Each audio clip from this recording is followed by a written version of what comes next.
But what are some of the other hard and soft skills that you think are important for consultants, whether they're new consultants or established consultants? Yeah. Well, I think you answered one of them already, which is ask questions. Ask lots of questions.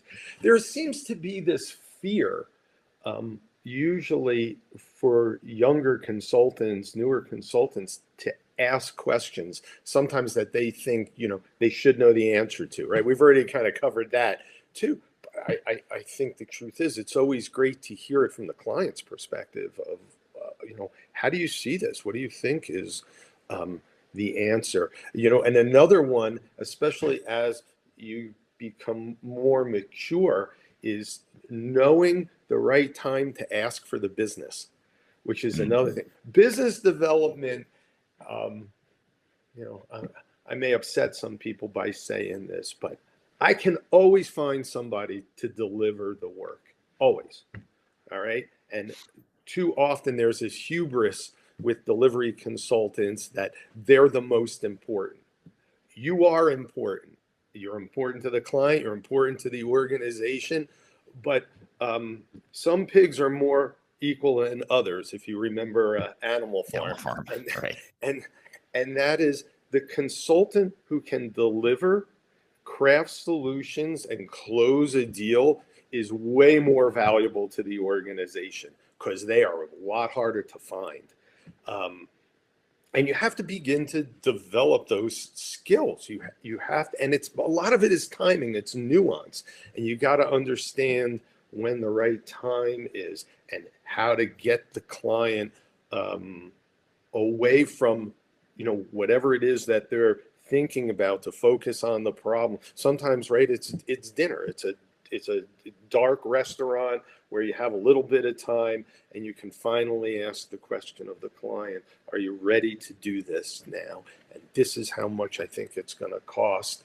And to be able to kind of craft the solution right there. I used to love that. When I was a kid, we would go to this restaurant called a Ground Round, which some people probably remember. They had peanuts on the floor and popcorn and stuff. But they had this magician, and he would come to the table and he would do stuff right there. He'd roll up his sleeves, and he'd make an egg appear out of like thin air and then make it disappear. And I always thought about that as kind of business development is actually you're at the table there with, right, the client, and you're crafting that solution right there. And you don't have all the answers, but you have enough of the pieces that you pique their interest and they say, yeah, this really makes sense. Well, great. Let me go back. Let me talk to my team. We're going to put this together. We're going to put a letter together. We're going to put it in front of you and we're going to move forward. Yeah. That's a great analogy or metaphor with the magician. But I think, going back to a word that you use, I think is critical to maybe unpack a little bit. And that word is hubris. And I think, just to build on that, I mean, I take it one step further and say, I think one of the most damaging or the most ineffective and undermining traits that a consultant can have is that hubris. That, in other words, that thought that I have the answers. I know everything I need to know. And I think, you see this usually people that are more mid to late career consultants they've been doing it for 20, 30 years or however long. They've been working with the same technology or the same type of business consulting. And they start to get this mentality of, yeah, I've seen this before. I know the answer. I don't need to take the time to understand you, Mr. or Mrs. Client, because I've done this a million times. The minute you do that, I think, you become a lot less effective because the client starts to feel like, hey, you're not listening, you're not understanding. Even if you do understand the perceptions, you're not, because you're not taking the time to understand.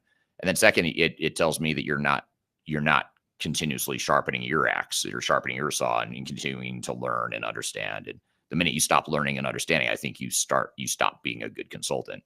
And the minute you start thinking you have all the answers, I think you stop being a good consultant. But I'm curious here. I know that's a strong statement, but want to hear what your thoughts are if you had anything to add. Yeah, I'm going to piggyback on that, Eric, because one of the mistakes that I've made and I've seen others make enough times to know that it happens, and it happens like all the time. That's an exaggeration. I don't mean all the time, but what I mean is we can't seem to learn it as an industry. Okay, so here's the situation. You're in a room, maybe it's two of you, two consultants, and you're talking with the client, and let's just say there's three of them there. And this is your third conversation that you're having about this problem and the solution.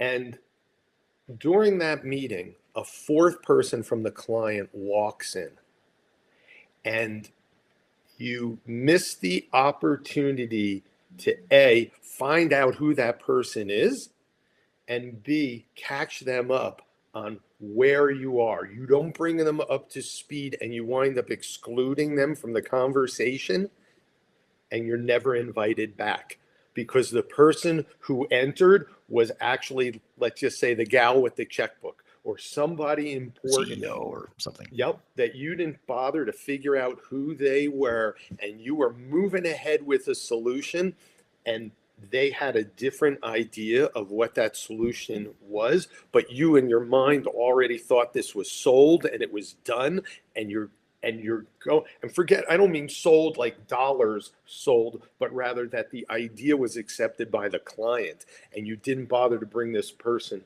up to speed, and the thing falls apart.